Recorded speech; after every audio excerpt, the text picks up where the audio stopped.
오늘은 예배 시리즈 5번째 시간으로 누가 찬양을 할 수 있는가 라는 주제로 하나님 말씀을 전가하고자 합니다. 애굽의 모든 장자들이 죽은 10번째 재앙이 끝나고 나서 이스라엘 백성들은 드디어 출애굽을 시작을 했습니다. 430년 만에 노예의 삶을 끝내고 해방이 되었으니 얼마나 그들의 마음에 감격이 컸겠습니까? 그것도 애굽을 향해서 자신들이 독립전쟁을 독립운동을 해서가 아니라 순전히 100% 하나님의 은총으로 하나님의 권능으로 이 이집트를 하나님이 격파하시고 그리고 거기로부터 자유하게 이제 조상들의 땅 가나안 땅으로 이제 그들이 행진하니 그들의 마음에는 기쁨이 충만하였을 것입니다. 그러나 그들이 바닷가 그 광야 끝에 이제 천막을 쳐고 있을 때에 이 파라오의 마음이, 이 생각이 이 변화가 온 거죠. 이 수많은 노예들을 그냥 풀어줄 수 없다는 거죠. 그래서 전차를 휘몰고 이 이스라엘 백성들을 뒤쫓아오지 않았습니까? 그래서 이제 이스라엘 백성들은 사면초가가 된 거죠. 앞에는 홍해 바다가 넘실거리고 뒤에는 전차를 타고 쫓아오는 애굽의 군대가 이제 뒤따라오고 이 중간에 이제 이 이스라엘 백성들이 갇혀서 오도 가도 못하는 사면초가에 그 위기에 떨어졌습니다. 여러분, 이 일이 있을 때에 이스라엘 백성들이 모세와 하나님을 향해서 어떤 반응을 보였을 것 같습니까? 여러분, 이 출애굽기 14장 11절과 12절에서는 이렇게 이스라엘 백성들의 반응을 기록을 하고 있습니다. 그들이 또 모세에게 이르되 애굽에 매장지가 없어서, 즉 애굽에 공동묘지가 없어서 당신이 우리를 이끌어내어 이 광야에서 죽게 하느냐? 우리가 애굽에서 당신에게 이른 말이 이것이 아니냐? 이러기를 우리를 내버려두라. 우리가 애굽 사람을 섬길 것이라 하지 아니하더냐? 애굽 사람을 섬기는 것이 광야에서 죽는 것보다 낫겠노라. 여러분, 모세를 따라서 지금 출애굽하여서 가나안 땅으로 출발했지만은 이들의 마음에는 자유를 얻기 위해서 하나님께서 인도하실 그 땅에 들어가기 위해서 어떤 희생을 치를 각오가 되어 있지 않습니다. 작은 장애물 앞에 마음을 합쳐서 함께 이 장애물을 통과해야 되겠다. 이 장애물을 극복해야 되겠다. 이런 마음이 아니라 차라리 과거 노예 시절이 좋았다. 채찍을 맞고 강제노동을 하는 것이 좋지 광야에서 죽는 것보다 그것이 더 좋았다. 여러분, 이것이 바로 뭔가 하니까 노예 근성이에요. 노예 근성이에요. 여러분, 이것은 오늘날도 우리가 이 세상에서 육적인 노예도 많지만은 영적인 노예도 얼마나 많은지 몰라요. 여러분, 심지어 교회 안에도 영적인 노예들이 많습니다. 자기 앞에 작은 어떤 장애물이 있고 어려움이 있으면은 그것을 하나님이 두신 이유가 있습니다. 하나님 의지하여서 믿음으로 돌파할 때에 주님의 도우심과 주님의 은총을 경험하라고 그 장애물을 주님 두신 거예요. 그런데 어떡하죠? 그 장애물을 돌파해야 되면 기도도 해야 돼요. 또 땀도 흘려야 돼요. 그리고 자기를 깨뜨리고 자기를 부인하는 고난과 고통이 따릅니다. 그러니까 다 집어치우고 싶은 거예요. 그냥 옛날로 채찍을 좀 맞더라도 안전하게 노예 사례가 안전하다 이거죠. 바로 이스라엘 백성들이 지금 자유를 얻을 준비가 전혀 지금 되지 않았음을 이것을 여기서 볼 수 있습니다.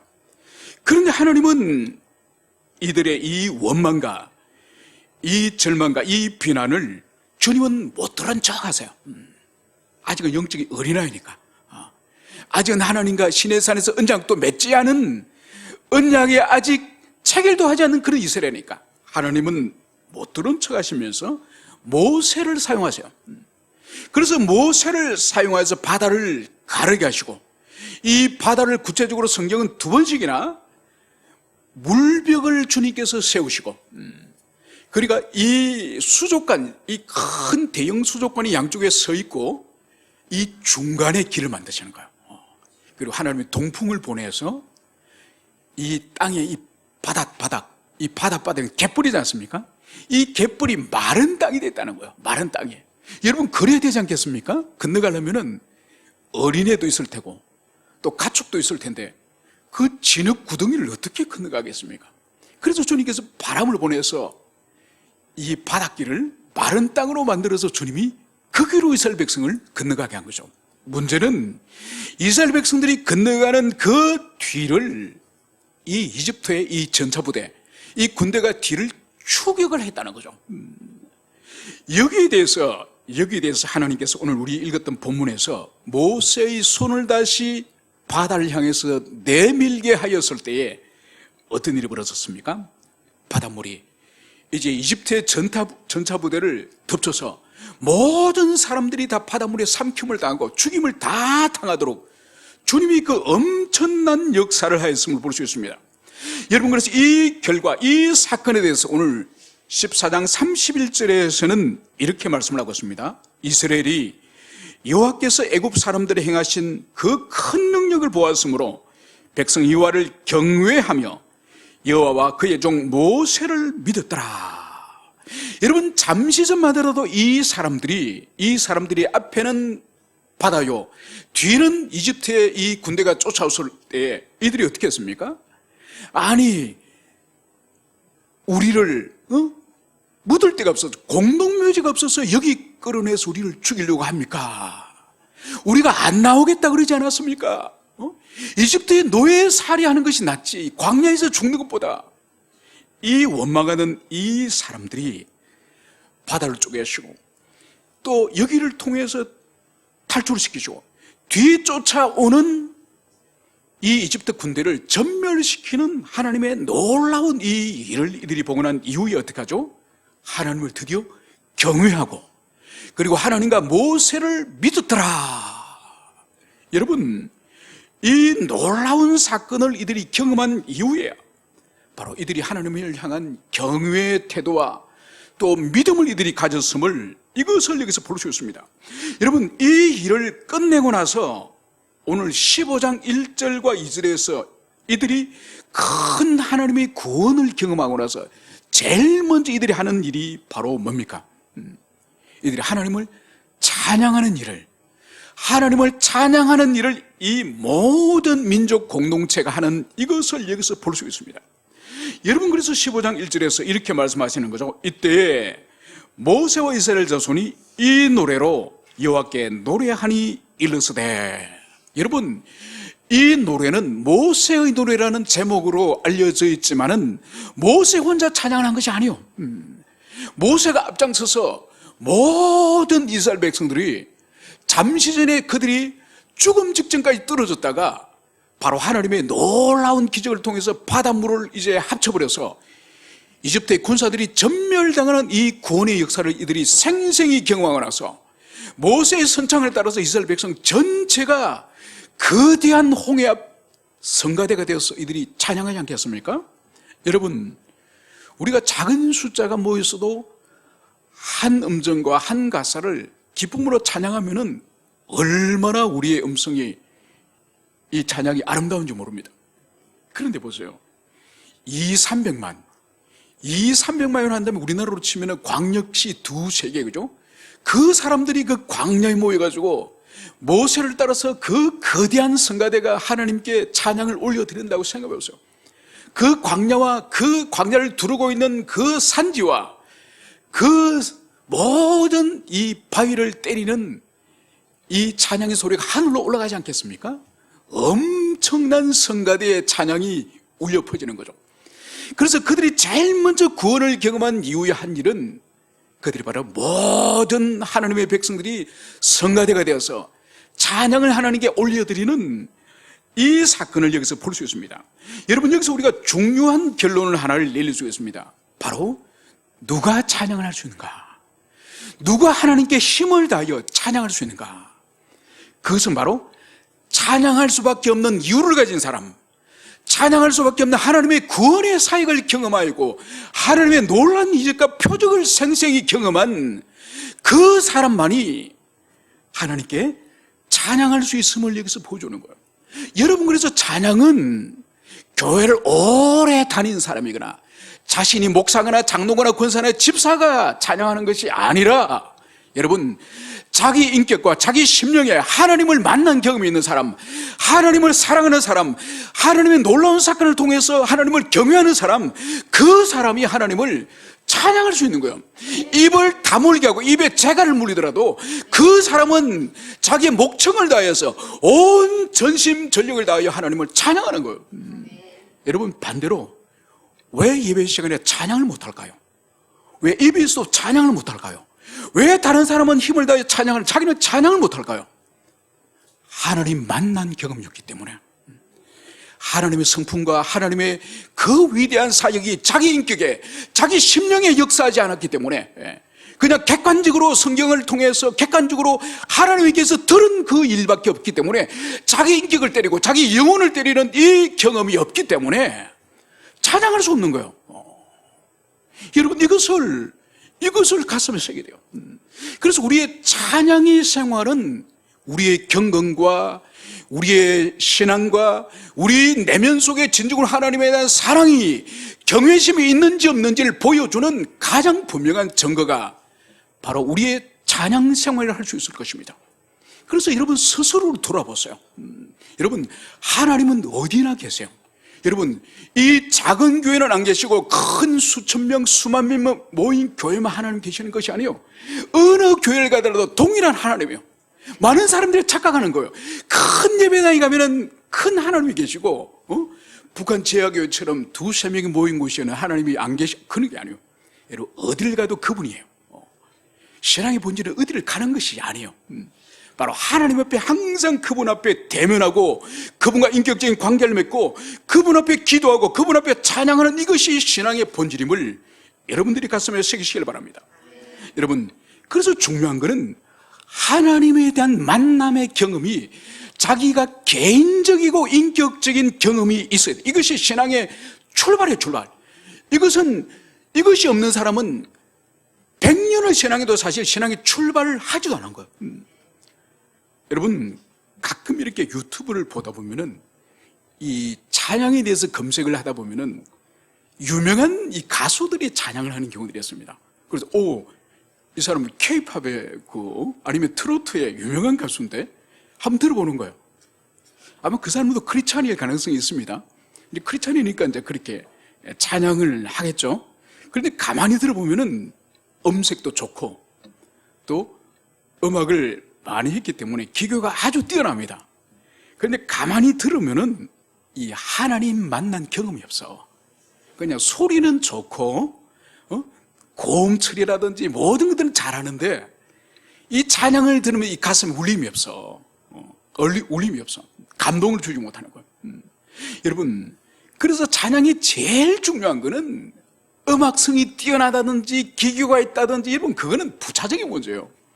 중요한 것이 아니고 본질은 그 사람이 어눌한 찬양을 하더라도 자기가 찬양하는 그 가사 안에 있는 이 하나님의 성품과 하나님의 이 사건에 대한 실제적인 경험이 자기 속에 현재적으로 있어야 돼요.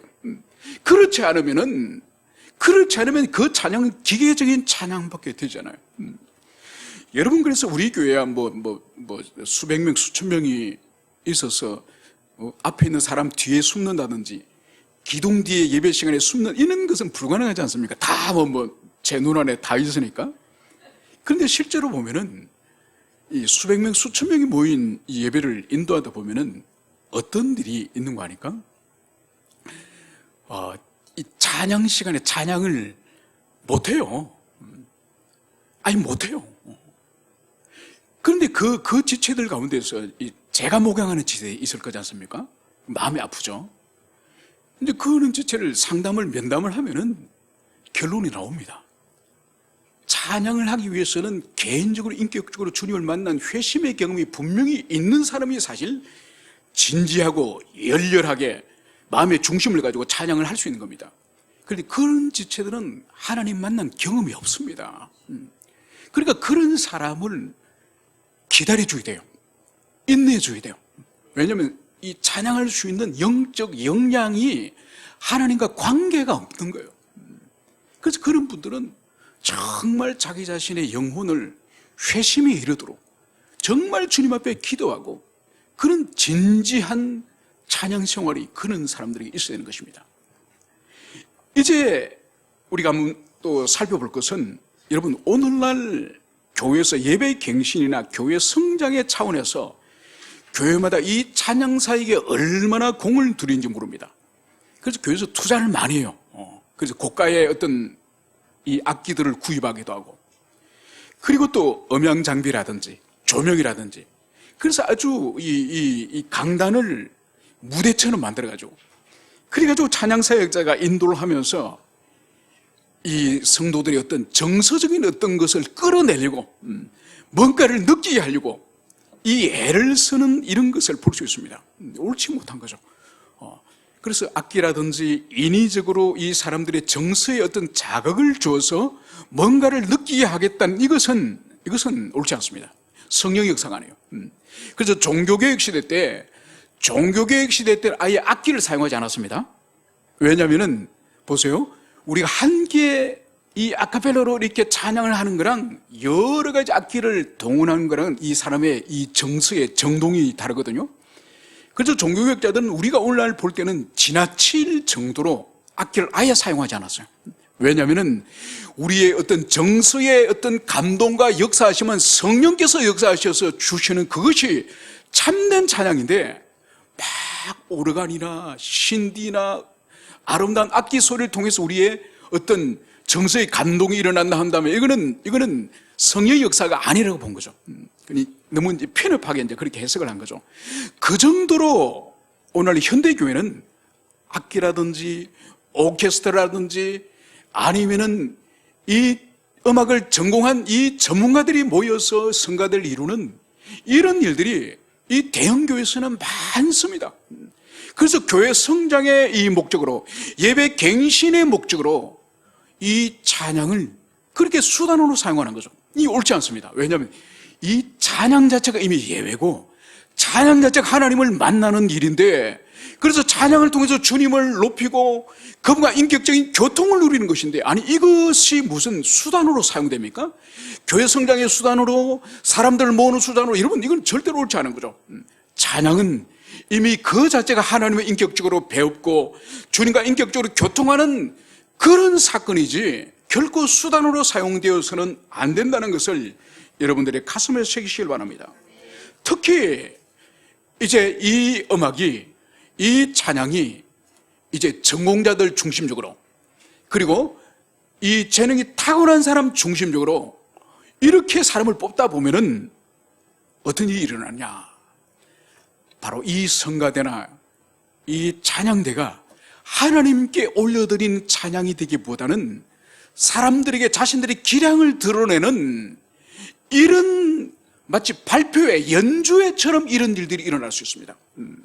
여러분, 그러면은 성도들은 어떤 또 일이 일어납니까? 그래, 이번 주는 얼마나 인습했는지 한번 보자. 그래, 아이고 일부 찬양보다 떨어지구만, 일부 성가대는 80점, 당신들은 60점이야. 더 노력해. 여러분, 회중은 앉아서 청중이 되어서 이 성가대와 이 찬양팀의 인도를 점수를 매기는 거예요. 점수를 매기고, 그리고 이 성가대는 이 사람들에게 더 뜨거운 박수를 받기 위해서, 더 잘했다는 칭찬을 받기 위해서 또 연습을 열렬히 하는 거죠. 여러분, 이 모든 것들은 너무나도 세속주의적이고 인본주의적인 그런 찬양이 될 수 있습니다. 여러분, 그래서 오늘 보십시오. 이 출애굽의 사건, 광야를 이제는 올라오면서 홍해바다를 건너면서 이들이 찬양할 때 소수의 몇 사람 성가대만 찬양했습니까? 아니요. 모든 사람들이, 모든 이스라엘 백성들이 하나님의 구원을 경험한 그 사람들은 다 찬양을 하는 거예요. 여러분, 그래서 이 성경의 이 찬송, 이 찬양 근본적으로 회중찬양.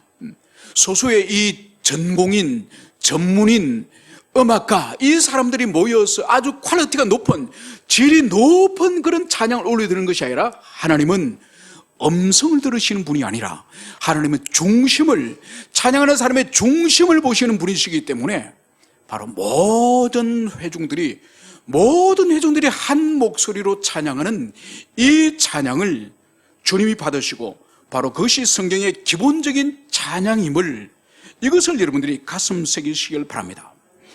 그러면서 이제 우리가 살펴볼 것은, 그러면 도대체 무엇을 찬양할 것인가? 찬양의 컨텐츠, 찬양의 내용이 뭔가? 이것을 우리가 살펴보기를 원합니다. 여러분, 이 찬양은 노래예요, 노래. 이 노래는 하나님께서 우리 인간에게 독특한 재능 중에, 주님이 주신 재능 중에 하나가 이 음악적인 재능, 이 노래예요, 노래. 여러분, 한 3세기경, 지금부터 한 1800년 전에 중국의 고서 가운데서 이 주변, 중국의 이 주변에 있는 오랑캐들, 이 사람들의 민족과 성향들과 풍습에 대해서 기록하고 있는 삼국지 위지 동의전이라고 하는 책이 있습니다. 이 책에 보면은 우리는 동이족이지 않습니까? 동족 오랑캐. 이 동이족의 이 삶의 특징, 이것을 잘 기록하고 있습니다. 그게 뭔지 아십니까? 음주가무를 즐기는 민족이다. 여러분, 지금도 아니고, 지금이면 인터넷으로 중국이라 우리가 실시간 교통이 되니까 알려질 수 있지만은 1800년 전에 이 한반도에 있는 사람의 특징이 술 마시기 좋아하고, 노래 부르기 좋아하고, 춤추기 좋아하는, 이 음주 가무를 좋아하는 민족이라고 이 중국에까지 소문날 정도니, 여러분, K-팝은 이미 긴 역사와 전통을 가지고 있습니다. 그죠? 하루아침에 K-팝이 이루어진 것이 아니에요. 여러분, 그냥 교회에서 부른다고 다 찬양일까요? 우리 민족들이 가지고 있는 그런 한에 대해서, 마음에 맺힌 것에 대해서, 그거를 교회 안에서 부른다고 그것을 찬송이라 할 수 있을까요? 그건 아니에요. 교회에서 부른다고 다 찬송이 아니라 바로 하나님의 하나님 되심을 높이고, 그분을 칭찬하고 그분을 경배하는 이 내용이 들어있지 않으면은, 인본주의적인 내용이 있는 것은 사실 참다운 찬양이 아니에요. 여러분, 그래서 우리가 찬양할 그 내용은 바로 하나님 말씀, 성경 계시 속에 있는 거예요. 여러분, 그래서 보세요. 가장 성경에서 가장 근본적인, 가장 원형적인 찬양 형태가 지금까지 남아있는 것이, 가장 방대한 양이 바로 뭐죠? 시편. 여러분, 시편 전체는 찬양의 가사들이에요. 그리고 우리가 안타까운 것은 이스라엘 백성들이, 그리고 초대교회 때 도대체 이 시편 가사들을 어떤 곡조로 찬양을 했는지, 그거는 음표가 남아있지 않기 때문에 몰라요. 그죠? 지금은 우리 가사밖에 없어요, 시편에. 그렇지만 이스라엘 백성들이 그 가사를 그들이 항상 찬양을 하였고, 그리고 심지어 이 전통을 종교개혁자들은 예배 시간에 이 시편 찬송을 했습니다. 우리는 꼭 시편 찬송만 하지는 않지만은 그 정도로 이 시편은 이 찬양의 가장 중요한 가사였습니다. 가사. 그래서 이들이 그 시편 표제에 보면 나오지 않습니까? 성전에 올라가며 부른 노래. 여러분, 성전에 올라가며 부른 노래라고 하는 이 찬양은 뭔가 하니까, 이스라엘 백성들이, 우리가 신명기를 통해서 보면은 1년에 3차례 남성들이 예루살렘 성전에 올라가서 하나님께 제사 드리고 예배 드리도록 명령했지 않습니까? 그러면은 이 개나리 붙임 메고 혼자 예루살렘 가는 것이 아니에요. 이 성읍별로, 이 동리별로 그렇게 사람들이 수십 명, 수백 명이 모여서 예루살렘으로, 가까이 있는 그런 성읍은 하루 만에 가기도 하지만은 저 갈릴리, 우리 주님 계셨던 나사렛 동네에서는 5일씩이나 걸립니다. 5일씩이나. 그래서 오면서 이 사람들이 수십 명, 수백 명들이, 나사렛 사람들이 움직이면서 그냥 길에 가면서 잡담을 하는 것이 아니라 바로 이 성전에 올라가는 노래, 이 시편, 이 찬송을 쫙 그들이 가나안 땅을 지나가면서 꼴짜기마다 광야를 걸어가면서 그들이 찬양을 하는 거예요. 그러니까 이 찬양은 그들의 삶에 얼마나 친밀하게, 얼마나 가까이 있는지 몰라요. 여러분, 특히 시편에 보면 이 다윗의 시 가운데서 이 악기들이 등장해요. 비파와 수금과 여러 가지 악기들이 등장해요. 여러분, 이것은 뭘 보여주는 겁니까? 이 히브리인들, 이 하나님 백성들이 입으로도 찬양을 하지만은 이 비파라든지 수금이라든지 이게 작은 크기지 않습니까? 이런 것은 가지고 다니면서 그 광야길에서 연주를 하면서 찬양을 하고, 아니면 낙타 이 등에서 앉아서 찬양을 하기도 하고. 그래서 이스라엘 백성들이 찬양 자체도 좋아하지만은 이 악기를 사용해서 연주를 하면서 찬양하는 것을 얼마나 그들이 좋아했는지 몰라요. 그래서 아무거나 찬양이 되는 것이 아니라 바로 하나님의 이 계시 속에 있는, 성경 계시 속에 있는 하나님의 성품, 그리고 하나님의 행하신 사역, 이것을 인정하고 경배하는 이 행위가 바로 찬양의 내용이다. 이것을 우리가 가슴에 새기게 될 것입니다. 그래서 여러분, 반드시 하나님의 창조 사역에 대해서 먼저 하나님의 창조주이심을 높이고, 그리고 모든 만물은 그분의 작품이고 그분의 솜씨인 것을 인정하는 바로 이 창조를 기억하는 이 찬양이 반드시 들어있는 거죠. 여러분, 오늘 우리가 묵상할 여러분 이 시편의 말씀이 어떤 말씀인지 아십니까? 오늘 우리가 시편의 말씀이 바로 하나님의 창조를 기억하고 창조주와 주님이 지으신 이 만물을 하나님의 솜씨인 것을 인정하는 하나님의 창조를 기억하는 그 찬양이에요. 그래서 오늘 우리가 이 묵상 여러분들이 집에 가서 하시게 될 그 시편도 어떤 곡조로 불렀는지 모르지만은 그것도 찬양이었습니다. 바로 하나님이 만물을 지으신 창조주이심을 인정하는 그 찬양을 불렀음을, 그것을 볼 수 있습니다. 그리고 무엇보다도 하나님께서 이 만물을 지으실 뿐만 아니라 매 순간순간 항상 주님께서 현재적으로 만물을 붙들고 계시는, 그래서 당신이 지으신 목적을 따라서 만물이 흘러갈 수 있도록, 만물이 운행될 수 있도록 주님께서 그들의 필요를 채워주시고, 그들을 공급해 주시고, 그들을 보호해 주시고, 그들을 안전하게 지켜주셔서 창조의 목적을 벗어나지 않도록 주님께서 모든 일을 주님께서 주관하고 계심을, 이 하나님의 섭리를 우리는 찬양해야 됩니다. 그리고 무엇보다도 우리가 찬양을 해서 빠뜨리지 말아야 될 것은 바로 그리스도의 십자가. 그래서 주님께서 죄인을 얼마나 사랑하셨는지, 당신의 아들을 보내셔서 당신의 아들을 죽이면서까지 죄인을 살리시지만, 그러나 죄는 하나님이 얼마나 혐오하시는지, 심지어 아들을 제물로 죽이면서까지 반드시 죄에 대해서는 형벌하시는 하나님의 죄에 대한 어미로우심, 이 진노하심, 이것을 우리는 찬양을 통해서 하나님을 높이게 되는 거예요. 그래서 찬양의 내용은 다른 것이 아니에요. 성경을 통해서 하나님께서 우리에게 주시는 이 진리, 하나님이 어떤 분이시고 그분이 우리를 위해서 무슨 일을 행하셨는지, 그것이 바로 우리 찬양의 컨텐츠, 찬양의 내용인 것을 볼 수 있습니다. 여러분, 그래서 찬양에 있어서도 하나님의 말씀을 절대로 벗어날 수 없습니다. 여러분, 기도 생활에 있어서도 절대로 하나님의 말씀을 벗어날 수 없지 않습니까? 기도는 하나님의 성품에 합치되는, 하나님이 뭘 기뻐하시고 뭘 하나님이 기뻐하지 않는 것을 알지 못하고는 기도를 사실 의미가 없지 않습니까? 그것처럼 찬송도 마찬가지죠.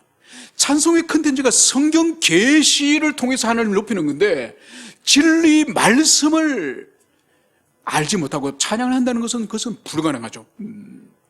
여러분, 그래서 이런 케이스들이 있습니다. 찬양 시간에 아주 열렬하게 찬양을 해요. 막 뜨겁게 열렬하게 찬양을 합니다. 예배가 시작돼서 설교만 시작하면은 졸기 시작합니다. 꼬박꼬박 졸아요. 꼬박꼬박 졸입니다.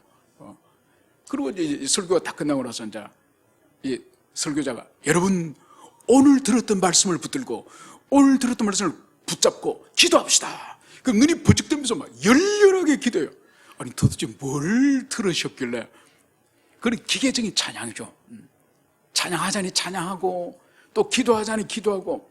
여러분, 기계적인 그 말씀을 자신이 듣고, 그 말씀을 깨닫고, 그 말씀을 따라서 찬양을 하고, 그 말씀을 따라서 기도하는 이것이 주님이 기뻐하시는 것이지, 하나님 말씀은 전혀 들은 적도 없고 깨달은 적이 없는데 또 찬양을 하고, 또 그것을 붙들고 기도해야 되는데 또 기도를 하고. 여러분, 이것은 참된 기도와 찬양이 아닌 것이죠. 그래서 우리 찬양 생활에 있어서 무엇보다도 이 하나님의 성품과 주님의 사역은 이 성경 진리이기 때문에 이 말씀을 절대로 벗어나서 우리가 기도 생활도, 우리가 찬양 생활도 결코 이것이 합당하지 않다는 것을 여러분들이 가슴에 새기실 바랍니다. 여러분, 그러면서 우리가 또 살펴볼 것은 이 찬양의 포커스는 곡조가 아니에요. 곡조가 아니라 찬양의 초점은 가사다. 이것을 여러분들이 가슴에 새기시길 바랍니다.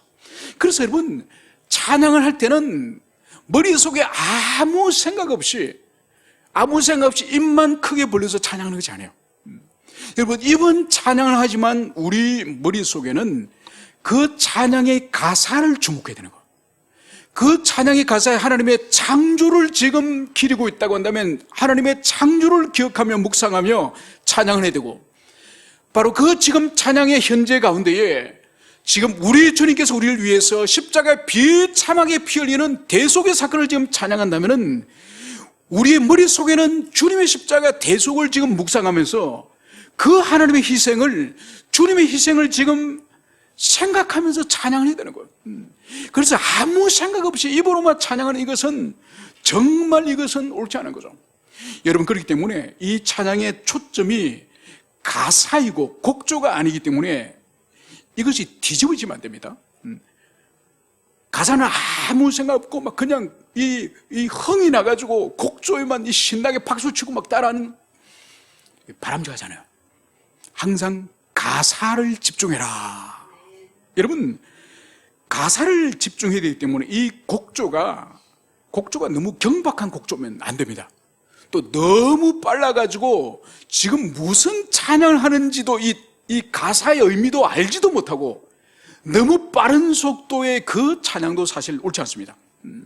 그리고 세속적인 락이라든지 헤비메탈 이런 것도 이 찬양을 하기에는 합당하지 않습니다. 그러면 찬양하기에 합당한 곡조는 뭐냐? 이것은 거듭난 곡조. 그래서 찬양을 보세요. 우리 그 찬송가 있는 찬양을 쭉 여러분들이 찬양을 불러보면은 어린애나 연세가 많으신 권사님이나 누구나 따라할 수 있는 이 단조로움이요, 단순함이요, 복잡한 기교가 있지 않습니다. 그래서 전공자만 할 수 있는 높은 고음대라든지 아주 현란한 기교라, 이건 옳지 않습니다. 그래서 어린아이나 연세가 많으신 권사님이나 누구나 가사에 집중할 수 있는 이런 쉽고 단순한 이런 곡이 좋은 거예요. 그래서 우리 찬송가에 보면은 대부분 그런 곡들이죠. 그래서 보세요. 우리는 뭐 그런 찬송가를 잘 안 쓰지만은 연세 많으신 권사님들 보시는 혹시 찬송가 보셨습니까? 이 음표가 없어요. 한글만 서 있어. 그런데 놀라운 것은요, 이 권사님들이 모인 자리에 가서 찬양을 인도하면은 그게 음표도 없는데 이 50명 이 권사님들이 똑같은 소리를 다 내세요. 놀랍죠, 그죠? 그러니까 여러 번 부르다 보면은 이 음표를 본 적이 없지만은 이 기억 속에 다 메모리가 돼가지고, 그러니까 얼마나 쉽고 단순한 곡조였으면은 음표를 본 적도 없는데 그대로 모든 사람이 다 알 정도로 이 찬송은 이렇게 곡조가 가사를 섬기고 가사를 돕고 가사를 한 서비스를 하는 것이 바로 이 곡조예요. 그래서 우리도 이러한 평이한 이런 찬양을 오늘도 하는 것을 여러분들이 가슴에 새기시기 바랍니다. 이제 마지막으로 이제 말씀을 드리는 것은 이 찬양이 성령님과 어떠한 관계가 있는가. 여러분, 예배 중에 이 찬양은 살아계신 하나님과 생생히 인격적으로 경험하는 그 시간이에요. 여러분, 말씀을 듣는 것뿐만 아니라 기도를 하는 것뿐만 아니라 성령의 교통이 없는 것은 이것은 참다운 예배가 아니고 참다운 찬양도 아니고 참다운 기도가 아니에요. 그래서 우리가 찬양을 한다고 온 힘을 다해 소리를 외치더라도 우리 가운데에 성령의 교통하심이, 성령께서 우리 가운데 임재하심이 없다고 한다면은 여러분, 이것은 노래방에 가서 이 마이크 들고 찬양하는 거나 여러분 교회에서 하는 거나 마찬가지죠. 반드시 성령님이 우리 가운데 교통하시고 우리 가운데 임재하실 때에 이 찬양을 통해서 그 가사에 있는 진리의 깨달음, 감동, 이 은혜가 우리 심령 가운데 하나님이 역사하시는 거죠. 그래서 반드시 우리가 찬양을 할 때 하나님께 간절히 기도해야 되는 이유가 사람들만 모였고 그 사람들이 찬송가만 부른다고 해서 찬양이 되는 것이 아니라 성령님의 역사하심, 성령님의 도우심, 성령님의 감동 감화가 없이는 절대로 하나님께 올라가는 찬양이 될 수 없기 때문에 항상 우리가 찬양을 할 때 하나님께 기도하고 기도로 준비하고, 특별히 찬양대 성가대 같은 경우에는 다른 회종들보다 몇 배로 기도를 많이 해야 되는 거죠. 그래서 우리의 기도가 사람 앞에 자랑이 아니라 바로 하나님께 올라가는 삼층천까지 올라가는 그런 찬양이 되게 해주십시오. 이 기도를 우리가 반드시 해야 되는 거죠. 그리고 우리의 예배와 이 찬양이 성령님께서 오늘도 역사하셔서 우리로 하여금 성령님께서 우리에게 목적하신 바 깨닫게 하시고 참회케 하시고 회개케 하시고 위로하시고 우리를 품어주시고 안아주시는 하나님이 하고자 하는 그 목적을 이 찬양을 통해서 주님 이루어주십시오. 이런 마음을 우리가 찬양할 때마다 우리 마음의 깊은 기도로 하나님께 나가는 모든 우리 지체되기를 축원합니다. 함께 우리 기도하시겠습니다.